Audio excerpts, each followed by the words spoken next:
Investment multiplier समझो, 5 marks पक्के करो only in 2 minutes. Investment multiplier ये बताने के काम आता है कि इनिशियल इन्वेस्टमेंट की वजह से नेशनल इनकम कितनी ज़्यादा इंक्रीज की जा सकती है। अब इसके दो फॉर्मूलाज होते हैं, या तो होता है change in income over change in investment, या फिर 1/1 minus marginal propensity to consume. इस केस में मार्जिनल प्रोपेंसिटी टू कंज्यूम को हम ये समझेंगे कि एक इंसान की कितनी क्षमता है पैसा खर्चने की आउट ऑफ हिज अर्निंग्स। अब हम ये मान के चलेंगे कि गवर्नमेंट ने कुछ ना कुछ पैसा या फर्म्स ने कुछ ना कुछ पैसा इन्वेस्ट किया। ये बात याद रखेंगे कि जो फर्म ने इन्वेस्ट किया वो लोगों के लिए उनकी इनकम बन जाएगी, may be in the form of salary. उसके बाद जो पैसा पर्सन ए खर्चेगा मार्केट के अंदर, वो पर्सन बी की इनकम बन जाएगी। यानी मैंने पैसा कमाया, दुकान में से राशन लिया और राशन बी के लिए इनकम बन गया। इसको एक बहुत बड़ी एग्जाम्पल से समझते हैं।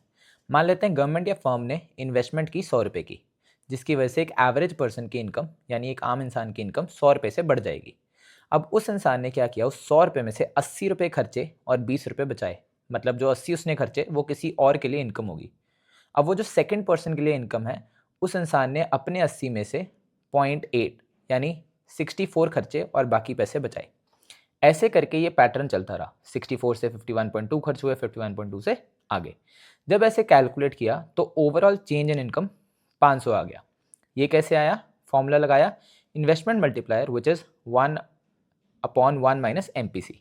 इसके हिसाब से 5 टाइम्स, यानी अगर मैंने 100 रुपये खर्चे थे तो 100 से उसका 5 गुना 500 रुपये हो जाएगा। फुल मार्क्स लाने की सिंपल स्ट्रैटेजी, पहले इन्वेस्टमेंट मल्टीप्लायर की ये डेफिनेशन लिखो, उसके बाद उसके दोनों फॉर्मूलाज लिख दो और उसकी ये एग्जाम्पल को एक टेबुलर फॉर्म में एक्सप्लेन कर दो।